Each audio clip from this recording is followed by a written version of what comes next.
Doc on the Run. We help injured runners run. Today on the Doc on the Run podcast, we're talking about what happens if you run on a fractured big toe before it completely heals. I know this is a great question that actually came from one of the discussions I have with runners who are in the Recovering Runners coaching group, where they sign up for a month of access to have all their questions answered every Monday, Wednesday, and Friday.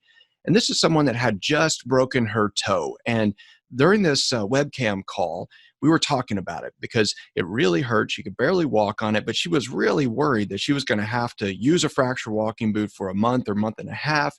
And she was really worried that she wouldn't be able to run for like 6 to 8 weeks.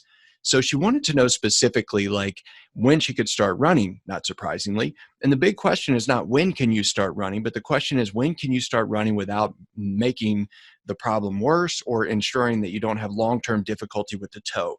When you have a fracture of one of the toes, like the little toe, like the pinky toe or the one next to it, which is very, very common, you can get a couple of problems. The first thing is that if you have a fracture where the toe is displaced or moved out of position, you have to do something to put it back in position and hold it there so it will heal and not wind up being a crooked toe permanently.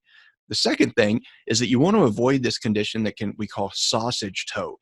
And that actually is the name of the condition. And when you get it, your little toe starts to look like a Vienna sausage. And what happens is that if you have a toe that's injured, whether it's a bone contusion, a joint capsule or ligament injury that kind of feels like a broken toe, or an actual cracked bone that is a broken toe, it can swell.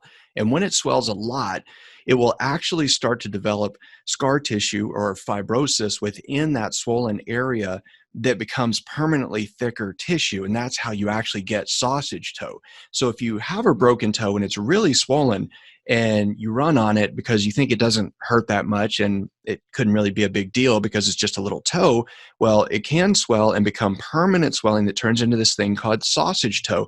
Then when you're training for long events, you're much more likely to get other problems because the toe's just bigger. You get blisters and soreness and all kinds of other problems that are totally avoidable. So you do not want to run on the toe if it's definitely broken and moved out of position. You don't want to run on it if it's causing so much swelling that you could get sausage toe. And you don't want to wind up with a painful non-union. Now, so that's the third problem, is that if you run on a broken toe and you're moving the fracture and it doesn't ever heal, you can develop this thing called a non-union where the bone does not unite and doesn't actually heal. Well, that's not really that big of a deal in most little toes because most of the time when you get a non-union, you get scar tissue that forms between the pieces of bone. And so even though it may wiggle a little bit, it usually doesn't hurt.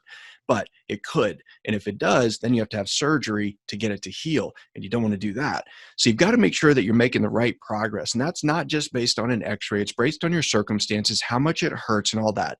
So if you have that, make sure you get a second opinion from somebody who's an expert. But in short, you don't always have to wait for healing on an x-ray to actually start to run. And that's what I talk about in these coaching groups. Most of the time when I work with runners who have broken toes, I actually get them running long before you actually see the thing completely healed on x-ray. Because when you're a runner and you have a broken toe, you are in a race against time. You need the toe to heal, but you're losing your fitness at an exponential rate every single additional week that you take time off of running.